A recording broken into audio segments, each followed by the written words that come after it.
YouTube, today I'm going to show you how to turn this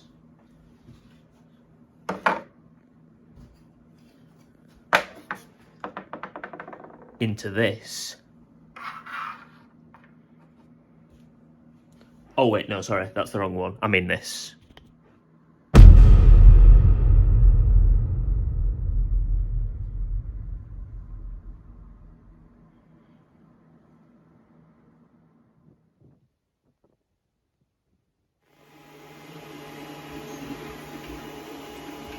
First things first, go to Thingiverse and just 3D print the file.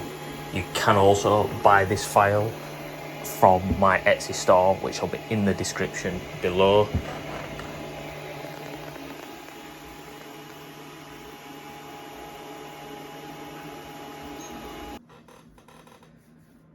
Okay, so now you've got all your parts printed out. So one of the things you might have noticed,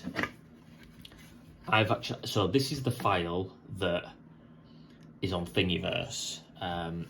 If you've done any 3D printing before, which I'm assuming you probably have done if you're watching this video, and if you've bought the prop from something like my store or something else, this bit is actually the bit that I will do for you before I send you the raw file.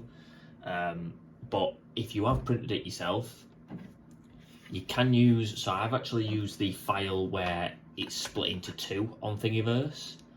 I believe it's one of the remix files of the Dragon Priest mask. There's a remix on there where they've just cut it in two for you. But what I've actually done, and you don't have to do this, I've actually gone and cut the bottom and the top off. And the reason I've done that is because A, when it prints like this, if you have the top, you will have to essentially print a support all the way from here to here. It adds multiple hours to the print, and you use basically a bunch of filament on something that you don't really need to do, or something that can be fixed within not very particularly long. It's fairly easy to fix, and I've done the same with this bit. So I've cut the bottom off, which will go like that. And one of the other things when you do this is you can get into this bit now before you stick it all together. And what that allows you to do is it makes it easier to add this, which is your filler, and it makes it easier to fill this bit in, so you can make these a little bit neater, a little bit easier, and it means you've got less hassle later on. So that's why I do that. It saves me time on the print, it saves me time on adding filler to things like them, and it saves you filament overall. So the next stage is, I'm using a Humbrol model filler, but essentially any filler will do. So use one of these if you've got one. You don't have to, but it makes it easy. If you've got any sort of little spatulas, they'll all do the same job. But all I'm going to do is just put a little bit of this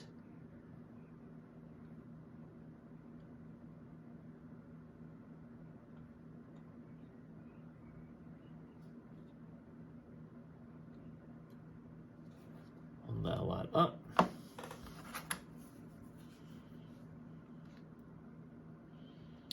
And spread it across.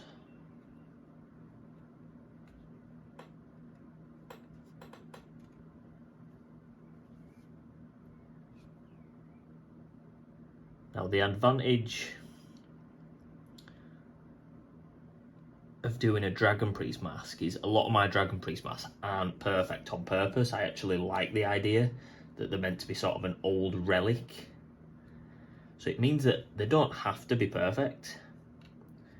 And it means you can sort of, be brutally honest, not take as much care in stuff like this as you need to. But something like that, can you see that on the camera? Yeah, there you go. Something like that should do the trick. And you're just going to do that on all these small bits in the middle. And again, if this was together, it'd be much more awkward to do this. So this is why I like to do it. You can do it the other way. I have done it on my earlier Dragon Priest masks. I didn't split them into 4 pieces. And a lot of people will just print it. I know a lot of people do actually just print them as 1 piece. I just like doing it this way, to be brutally honest. I find fixing it doesn't take that much effort. So it's just how I like to do it. And the full Dragon Priest mask is actually ever so slightly different to the file that's split in 2. Now it's only a curved bit on the back, so it's almost identical. It's just ever so slightly different. But because of that, I've just always done it this way, even though I know that if I wanted to, my printers could print them in 1 piece. So if people I know there'll be some people asking, why don't you just print it as 1 bit? Because you can do it without any supports. I've seen people do that. It's just how I like to do it, and I guess for the video it helps because there'll be some people who don't have printers big enough to do it in 1 piece. So this also helps for that. So that's 1 and 2 done. Again, you're just going to let this set, and then you can just I use some files, but any sort of, just sand that down reasonably smooth should do the job. So that bit's done. You've got it all filled in there. And that bit's done, so you've got it filled in there. Obviously you just leave that now, let it set, and then you can sand that later. But what I am going to do, I'm going to put it all together now. So what I like to use, now you can use, there's multiple different ways of doing this. I like to use this stuff. You can get it in the UK. I believe in the US it's called Barge. I think that's right. But essentially this is Barge. And how it works, say you wanted to stick these 2 pieces together, you'd put it on this one, you'd put it on this one, you'd leave it for 10-15 minutes, and then you put it together, and that should be that. It'll basically stick together and you'll be pretty good. I prefer this sort of stuff because otherwise you end up having to sort of sit here with super glue. You have to sit and hold it here and leave it there for 10-15 minutes, and it's not ideal. So we're going to use this Evo stick. Just be careful with this because sometimes it creates like a vacuum when you take the lid off, and it pulls it all out and it comes out in a massive blob. And all we're going to do is go around each side.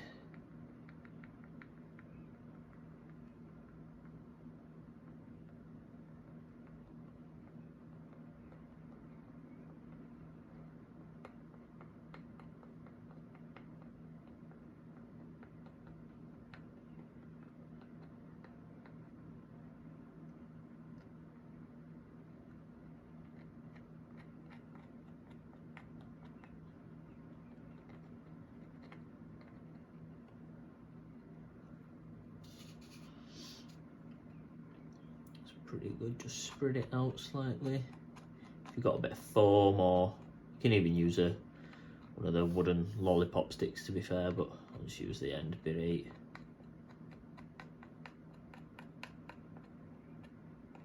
Just to spread that out. Now this stuff stinks, so probably do this outside. Don't do what I'm doing. But I do have, to be fair, I do have a window and a door open and another window just in the hallway where the door leads to, so probably just don't stay in the room. After you've done this for a little bit, make sure it's aired out. So this is looking fine.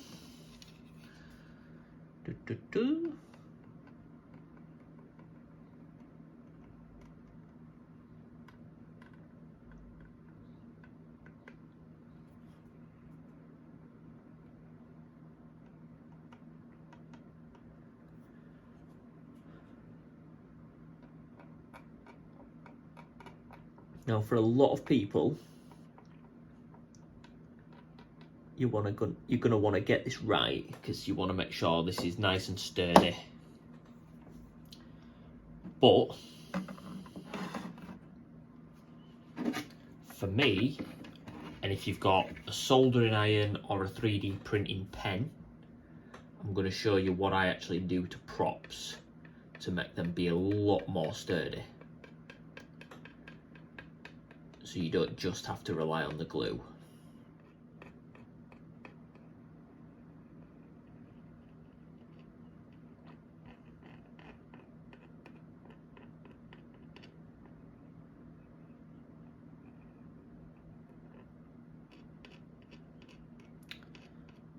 And that looks pretty good.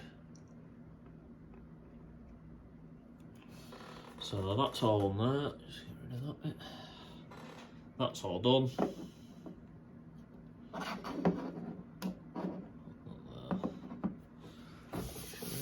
Leave anything on that way.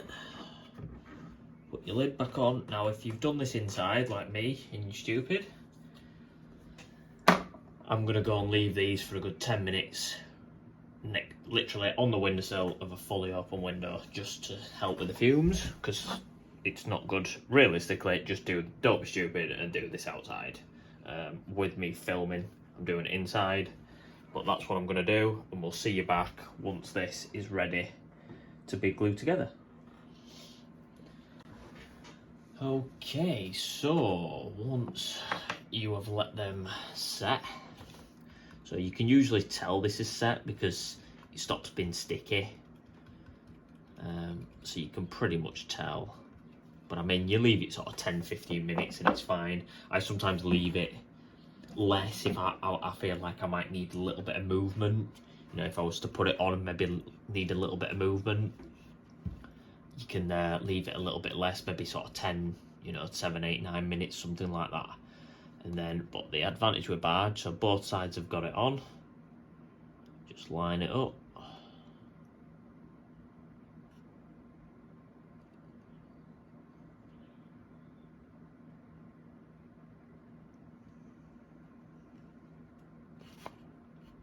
Boom, boom, boom. Line up there.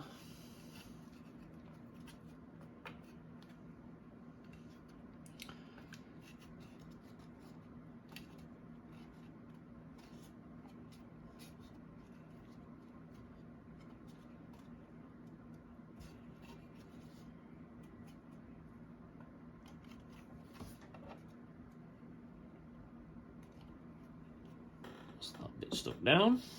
I'm going to do the top bit.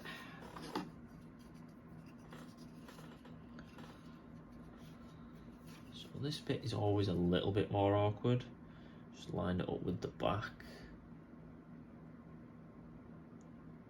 And line up the other side.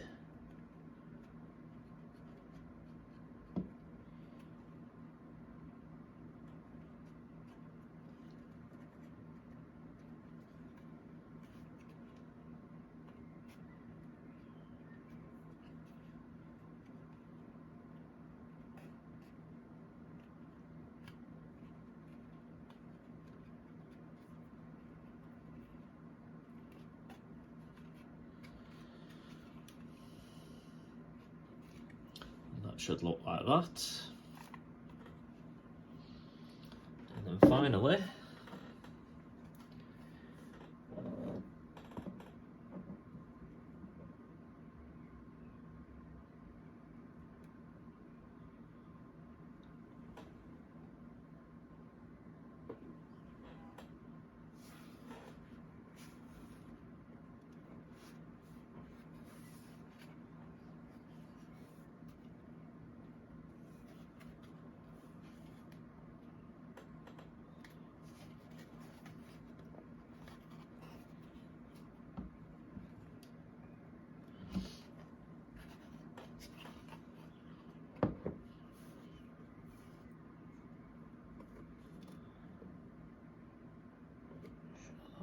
nice together, and it's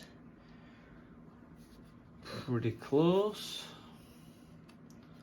It's pretty good to me. Now, one of the things that you will find if you do print it in 2 bits, you do get this.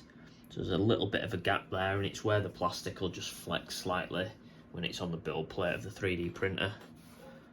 It's quite normal. You can obviously just fill that in. What I'm gonna do next is I'll actually show you another thing that I do, and I do it genuinely with most of my 3D prints, and I actually essentially use a technique called plastic welding, and this is where I will either add plastic if needs be, so especially if there's little gaps like this. I don't know if you can see it through there on the camera. You can see the little light through there. So there's a little bit of gap where it's flexed. You can fill that in, or you can just melt it. But what I usually do on the back of print is I will add plastic using a 3D pen, and then I will melt it with a soldering iron. And it really, really helps with stability, particularly big helmets like this, which actually, to be fair, you've probably seen in the background. This is my Eridin from the Witcher helmet, and you can see where there's like cutouts in here, and you might not be able to see, but all this inside, I don't know if you can actually see that, is plastic welded together. So any of the seams, I basically go over it with a 3D printing pen, and then I use a soldering iron to smooth it all out, and that will basically hide any of these bits, and it adds a lot of strength to the print. It basically just welds the plastic together. So that is how your mask should look. And again, if you are buying one of these off my store, just the raw 3D printed files, I will essentially 3D print it all for you. I'll glue it all together, and I will plastic weld it. I tend to do that, and then I will send it like this, but plastic welded at the back, so that you get that strength, and you shouldn't really have any of these little holes or any gaps that sometimes happen. You know, I'm printing in a normal office room here. Sometimes it gets a bit cooler. Sometimes it, you know, you don't notice it at the time, but it will sort of flex slightly. It's the downside of printing it in parts, but obviously I like to think that the upsides are worth it. But that is how it should look. And then, like I say, next we'll go on to plastic welding, so that if you do have a soldering iron or you do have a 3D printing pen, you can do that, and it's a nice little tip to use on any helmet, especially like the big helmets. I do it on all parts that are glued together. It adds a lot of strength. But if you've printed it in one full go, or you're not too bothered, you're happy with the glue and it's just going to be an ornament, you can start moving on to the next parts, which I'll be painting. I'll probably do this in a 2-part video, so there'll probably be another part after I've done this. But yeah, let's get on to the next bit.